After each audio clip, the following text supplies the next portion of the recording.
Fala, Red Pilados e Red Piladas, tudo beleza com vocês? Gente, esse é um vídeo muito importante que eu gostaria que vocês assistissem do começo ao fim, para entender o que é a guerra cultural que tanto é falada e pouca gente compreende, e o que significa a máfia do Dendê, que muita gente fica me perguntando: Didi, o que é máfia do Dendê? O que é máfia do Dendê? Eu não entendo. Então vocês vão entender tudinho aqui nesse vídeo, ok? Roda a vinheta.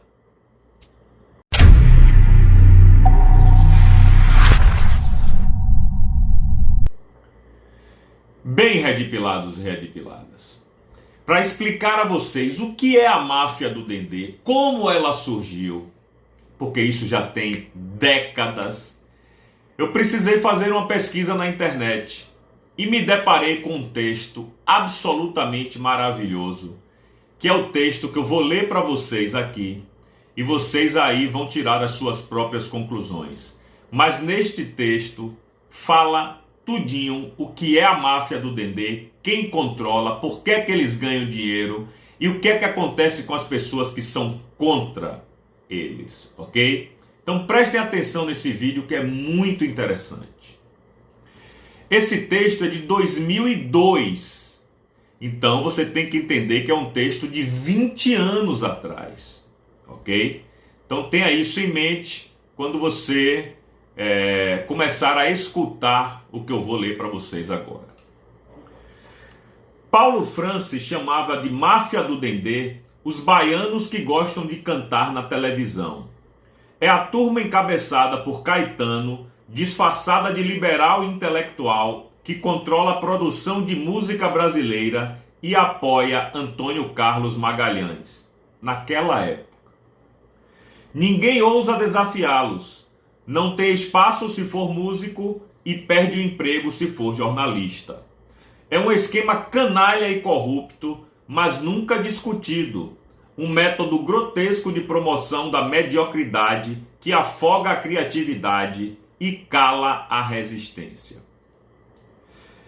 Ditadura imposta exatamente pelos metidos abacanas que há poucas décadas brincavam de oposição e hoje lucram com isso, colecionando elogios de celebridades como Susan Sontag e Almodóvar, e dinheiro fácil incorporando estilos e reciclando fórmulas.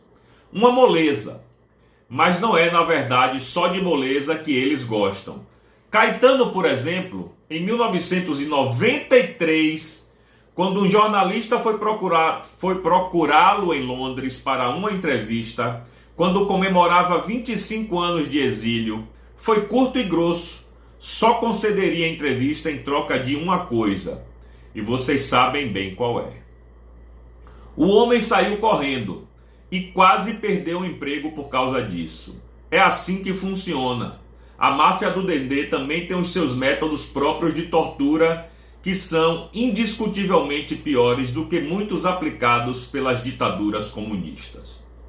Uma aplicação de Caetano Veloso é talvez o pior massacre a que um homem pode se submeter. Esta é, reparem no trocadilho, uma ditadura invertida. Quem conta essa história com todas as letras é o premiado jornalista investigativo Cláudio Tognoli, em imperdível conversa com, entre outros, Roberto Freire e Sérgio Martins. E aponta ainda os membros da máfia, que todo mundo sabe qual é, além de Caetano, Gilberto Gil, Maria Bethânia e Gal Costa.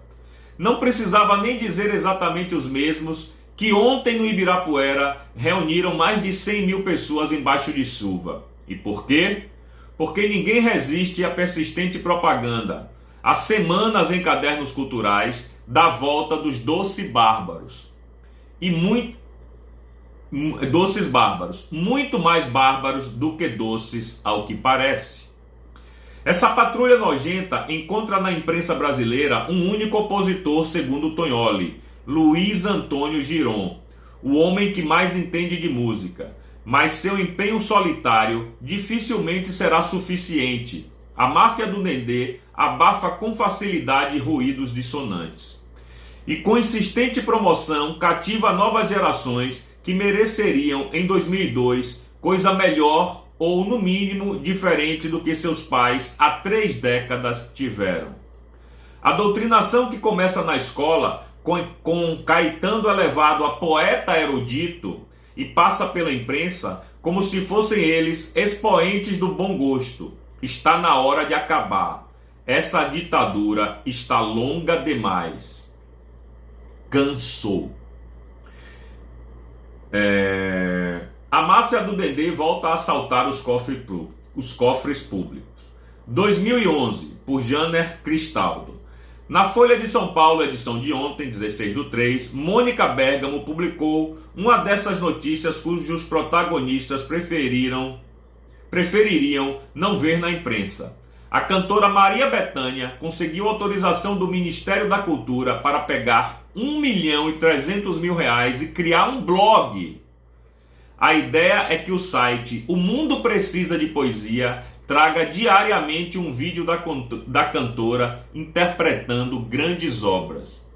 Imagine. Não é de hoje que a chamada máfia do Dendê vem metendo a mão no bolso do contribuinte. Em 2007, o Ministério da Cultura autorizou os produtores do músico baiano Caetano Veloso a usar os benefícios fiscais da Lei Rouanet para bancar os shows de divulgação de seu último CD, o Zi e Zie. Caetano transferiu do meu, do seu, do nosso bolso, nada menos que R$1.700.000 através do programa Bolsa Gigolô das Artes, também conhecido como Lei Rouanet. Na ocasião, Juca Ferreira, o então ministro da Cultura, declarou que a Lei Rouanet não tem nenhum critério estabelecendo que os artistas bem-sucedidos não podem ter seus projetos aprovados. No ano passado, quando eu intervi para aprovar o show da Maria Bethânia, já tínhamos aprovado projetos de Ivete Sangalo, artista mais bem-sucedida comercialmente em todos os tempos. Não podemos sair discricionariamente decidindo sem critérios, afirma Juca Ferreira. Para quem não sabe, Juca Ferreira era o chefe de gabinete de Gilberto Gil quando Gilberto Gil era o ministro da Cultura.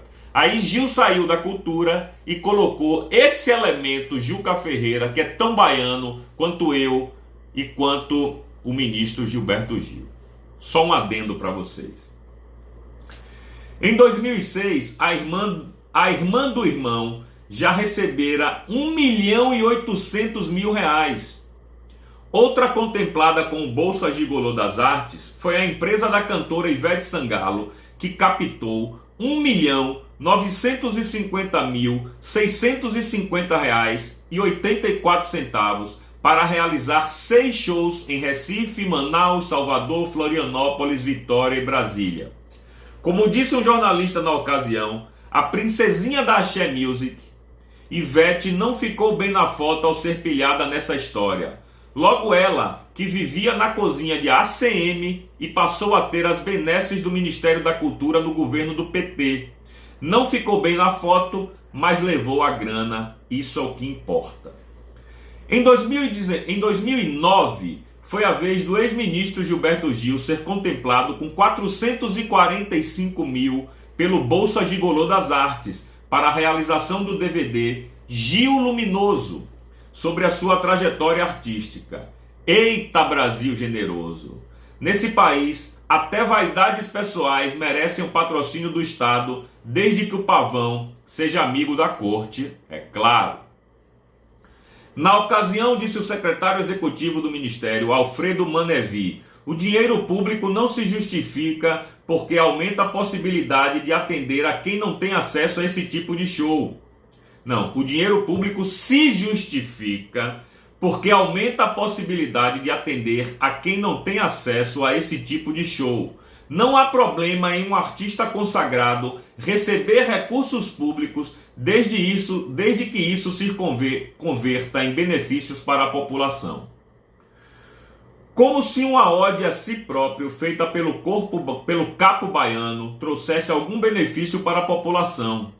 Agora Maria Bethânia rides again. A sanha dos baianos é insaciável. Milionários apelam ao bolso dos sofridos contribuintes para alimentarem os seus, para a criação de 365 vídeos nos quais a irmã do irmão exibiria sua voz maviosa. Foi contratado o cineasta Andrusha Weddington, casado com a atriz Fernanda Torres. Tutti buona gente. O cineasta considera um equívoco a polêmica em torno da decisão do Ministério da Cultura que autorizou a irmã do irmão a captar R$1.300.000 para o projeto do blog milionário. Parece que a internet não é um meio válido. Lá no blog, os vídeos vão ser vistos por milhões e de graça. Preciso trabalhar com uma equipe com o mesmo padrão de qualidade dos meus filmes. Desde quando algo que custa R$1,3 milhão é de graça? Só no bestunto de parasitas que acham que o dinheiro do Estado cresce em árvores, aonde ainda o Ministério da Cultura pôs as barbas de molho e divulgou nota que a aprovação do projeto pela Comissão Nacional de Incentivo à Cultura não garante apenas autoriza a captação de recursos junto à sociedade.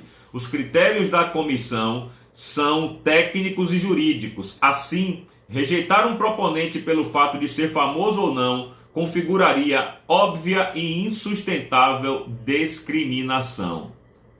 Coitadinha da Maria Bethânia, tão discriminada na vida.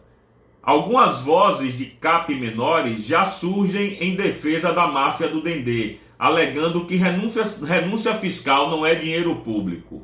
Como que não é? Renúncia fiscal é imposto que desviado da União para o bolso dos assaltantes do erário, portanto, dinheiro público. A internet tem uma vocação para gratitude. Os blogs que surgiram inicialmente como páginas de adolescentes se revelaram como instrumentos eficazes de expressão e hoje todos os jornais os utilizam. Que um jornalista receba pelo blog que produz se entende, ele está exercendo sua profissão. O que não se entende é que uma baiana queira ser financiada pelo contribuinte para tecer loas a si mesmo. Não bastasse o contribuinte financiar as vaidades de diretores e atores do cinema e teatro nacionais, não bastasse financiar silicone e hormônios para travestis, terá de financiar uma máfia que não tem pudor algum em enfiar a mão no seu bolso. Que o mundo precise de poesia se entende. Já Bethânia é perfeitamente descartável. Por muito menos que isso, os Estados Unidos declararam sua independência. O texto é longo, mas vale a pena entender.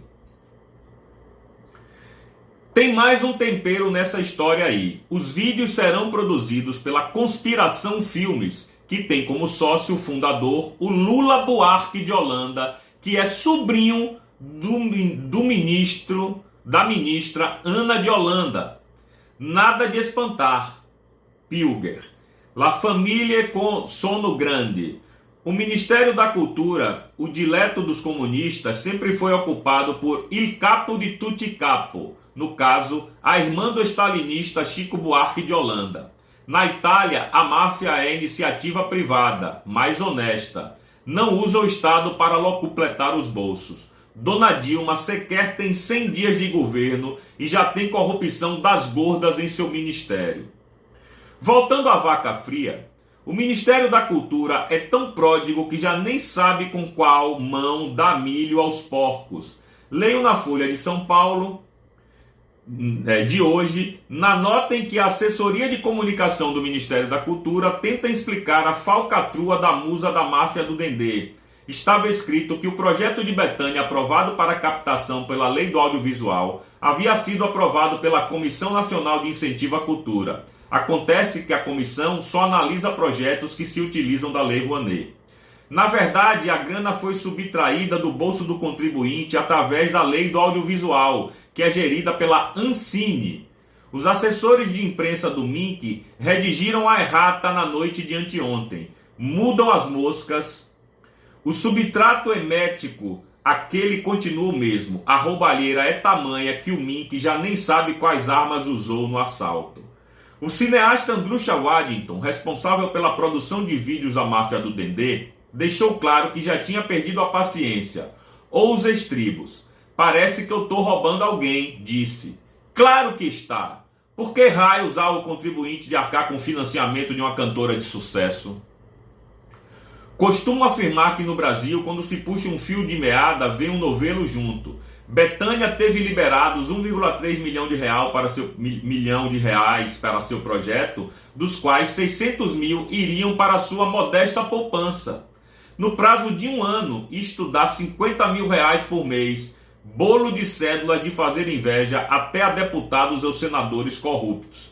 A deputada Jaqueline Roriz é moça tímida, de ambições modestas, recebeu apenas um mísero pacotinho de 50 mil reais. Esse é o pacote que Bethânia abiscoita por mês. Fosse só isso, seria só isso e nada mais. Puxado o fio, veio o novelo atrás. Ainda na Folha de hoje, leio que o MINC já autorizou Bethânia a captar 10 milhões e 500 mil reais para 6 projetos culturais desde 2006. O que de lá para cá dá a bela soma de mais de 2 milhões de reais por ano. Poucos são os deputados corruptos que conseguem levantar no ano tal bolada. A mesquinharia e ganância dos baianos da máfia do Dendê é tão desmesurada que mesmo milionários avançam no dinheiro público. Nesse Brasil permissivo, aonde em se roubando tudo dá, milhões de panacas pagam caro para comprar CDs e assistir shows de vigaristas que antes mesmo do espetáculo já lhe batem a carteira. É ou não é um excelente texto? A gente vai ficando por aqui. Um beijo no coração de cada um de vocês. Até a próxima. Fui!